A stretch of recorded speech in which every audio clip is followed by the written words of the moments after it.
Officer death is definitely a punch in the gut. It's heart-wrenching for everyone. It's heart-wrenching. I can't even describe the grief. Alexandria has had 18 officers die in the line of duty. It's more than most agencies in the state of Virginia. My name's Ginny Hill-Obranovich, and I was married to Corporal Charlie Hill, who was an officer with the Alexandria Police Department for 13 years. He died in the line of duty in March of 1989. It has been 25 years.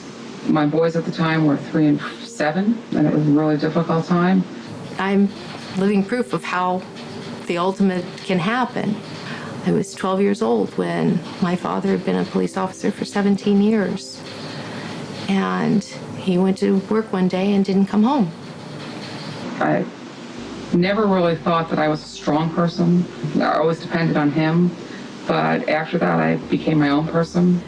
I just felt that they don't really die if you still remember them and you still share those memories so that somebody else can remember it.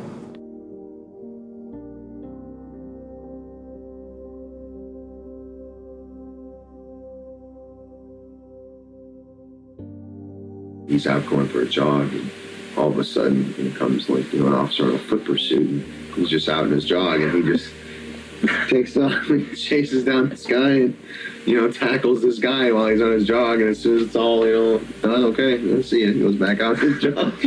Yeah, he was a great dad. He really loved his boys. So I just want something for them to know that he has not been forgotten. My father was Detective Conrad Lee Burney. He died December 27th, 1972. He loved doing what he did. I was Daddy's little girl. I always idolized him. My mom and Dad had been married for 13 years. If she talks about him, she has a hard time talking about him. It's still a very big hole in her heart. The important thing about knowing who a police officer is he or she is just an average person. These people, were people just like we were. We obviously have to make a living and support our families. They have normal problems just like everybody else. I'm your next door neighbor. I'm mowing the lawn. I'm going to PTA meetings. I'm taking my kids to the doctor with my wife. We're just people like everybody else.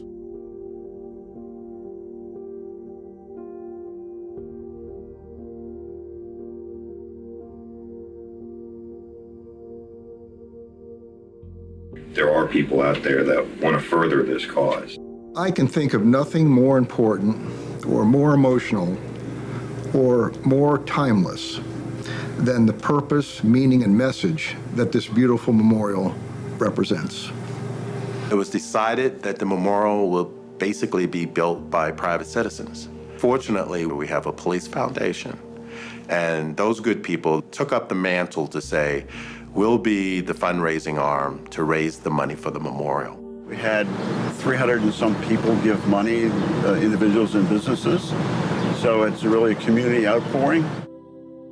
The city of Alexandria is now a good, safe place to live. And the quality of life in Alexandria for visitors, for businesses, and for residents is great. It didn't get that way overnight.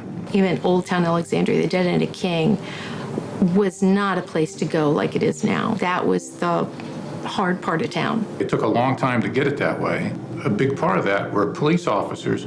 Some officers paid with their lives. 2 of them were friends of mine that were shot down right in front of me.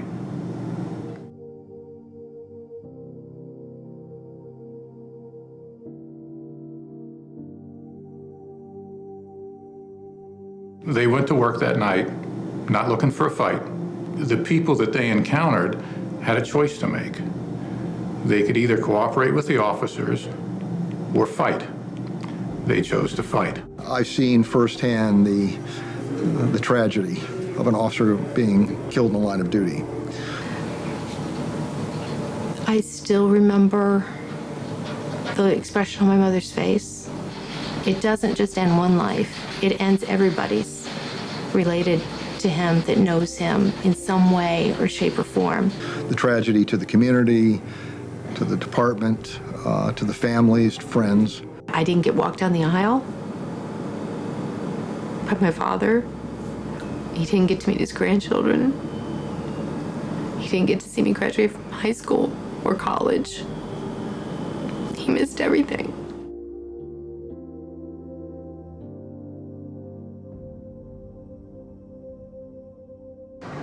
It happened in an Alexandria neighborhood that residents say is filled with drug dealers and crack cocaine. This evening, the neighborhood was filled with gunshots and terror. Remember that entire night, actually. That was a SWAT call for a hostage situation. The subject, Jamie Wise, he was essentially hired by a drug dealer to perform a hit.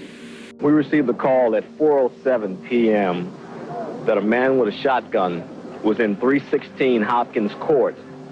He came inside the residence, took several of them hostage. A teenager, his mother, and two men then became his hostages. I was the commander of the special operations team. I remember the negotiators were telling me that they wanted to go face to face with this guy.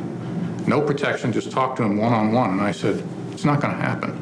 At some point, my dad is partnered with Andy Lahowski.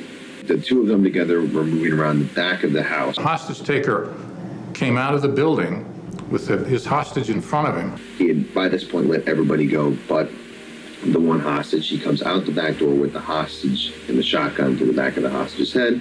Charlie was trying to talk to the guy to tell him to just give up and that we weren't going to hurt him. He ordered the SOT members to drop their weapons or he would shoot the hostage. They did so. They both put their weapons down on the ground. And there's other people yelling at him. There's a sniper. I gave the order for the sniper to take the shot. And he fired, and it was a kill shot. I heard two shots. I saw the hostage taker. I saw his shirt puff out like this, and he started to go down. My thought was, this is over. There was confusion. The hostage ran. Essentially dead after that first shot, but unfortunately he was very high, extremely high. It didn't communicate to the rest of his body that he was dead. The bad guy stood up and fired a shot. Twice. I didn't know he hit anything or anybody until afterwards. One of those rounds struck our dad in the head.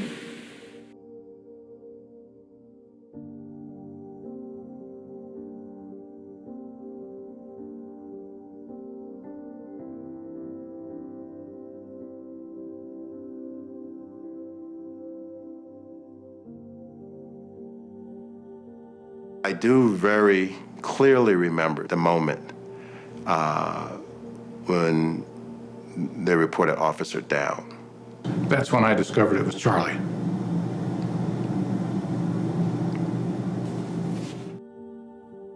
That stopped you because the first thing you start thinking is disbelief. You're also thinking they'll survive it. Somehow you'll survive it. Downstairs in the basement, watching TV, the doorbell rang. It was my responsibility to go to her house. I know Mom went up to answer the door. And Ginny didn't know we were coming, but when she saw me, she knew what it was. Just a couple of seconds later, all we hear is her yelling.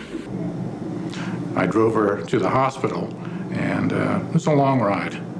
One of the officers has died. He's identified as Corporal Charles Hill. He was 40 years old. He'd been on the force for 13 years.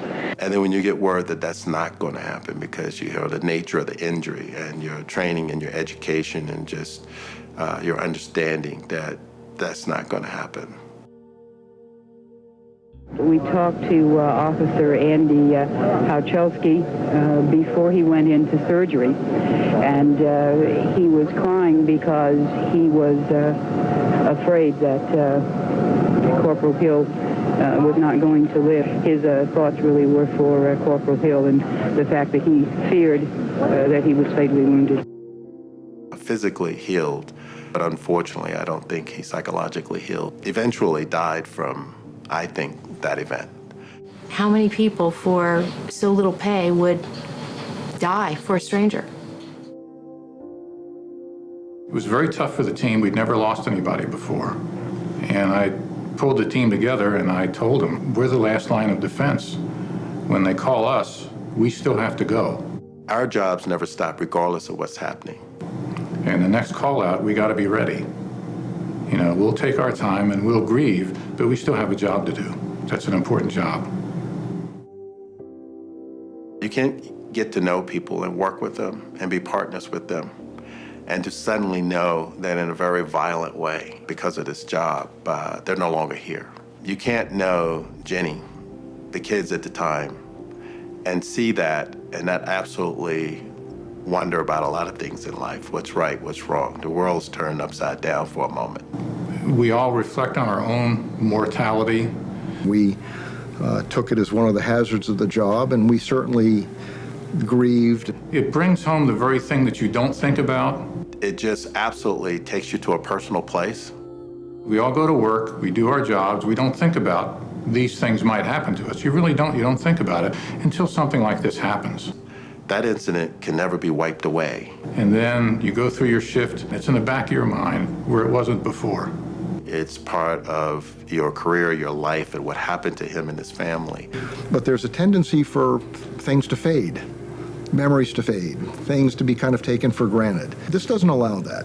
It sends a message to officers who will pass by it every day that everything they do on the street reflects on the honor of those who went before them. All of these officers, they are all special that way. Because they've given that sacrifice and they were willing to.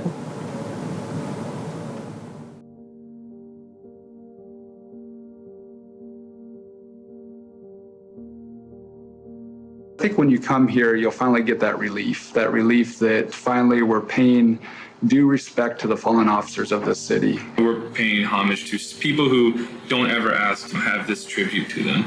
They do this every day because they enjoy what they do. And it's not just the fallen officers, but it's really a tribute to the entire police department, and not just in Alexandria, but everywhere. This is a memorial that somewhat lives on, so it doesn't necessarily commemorate a period in time. At some point, there may be other officers that join that wall of reflection. It's the idea of kind of a finished, unfinished memorial. Also, I think sending a message from the community that the dangerous work that police officers do on a day-to-day basis is not forgotten. They continue to do their business and they continue to put their lives at risk each day. I was a police officer for 11 years. I'm a police officer in Alexandria City Police Department. There's a certain amount of courage to go where others are not going to remain. You know, there are definitely some scary times. You just got to know that I will take the risk for other people. Be able to remember, safety and try and make sure that you go home safe, because I don't want my name added to that wall. Mm-hmm. Everything has a meaning to it, from the size of the stones that we use to the pavers. There's no prescribed journey through the memorial. Each visitor will get something different out of it as they take that journey. Everything has a specific meaning. It's all rooted into the fallen officers. We've really tried to emphasize the importance of each individual decision. It's not your typical statue. It's much more symbolic, I feel. It's going to be a great piece of architecture.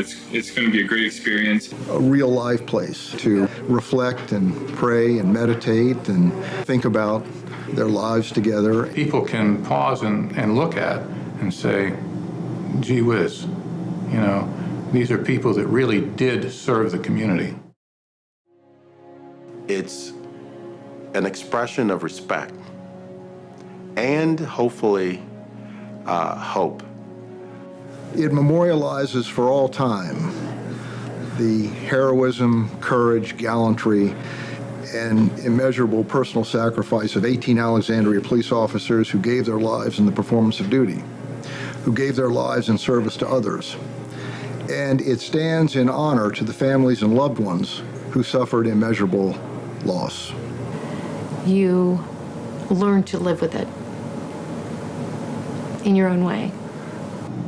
Unfortunately, these officers lost their lives just trying to be of service to the community, trying to protect those who can't protect themselves. That's what we're there for. I think they would absolutely be smiling that a memorial is built, and not necessarily for them. They'd be smiling because thank you. It's a thank you to everybody that has been before them. There's, I'm sure, many family members from the past who have never had any current recognition, and they'll be able to see their family members and know what happened. Those surviving families who lost their loved ones, whether they were in the womb or they were completely grown, and never had the advantage of living a life with their loved one because they lost it for the city of Alexandria. Their loved ones weren't forgotten. They put their life on the line for this city, and we recognize that. And there's a permanent memorial to that sacrifice. I would think both of them, because I knew them so well, both would say the same thing. Hey, I'm just doing my job. And that's what I say. We're just doing our jobs.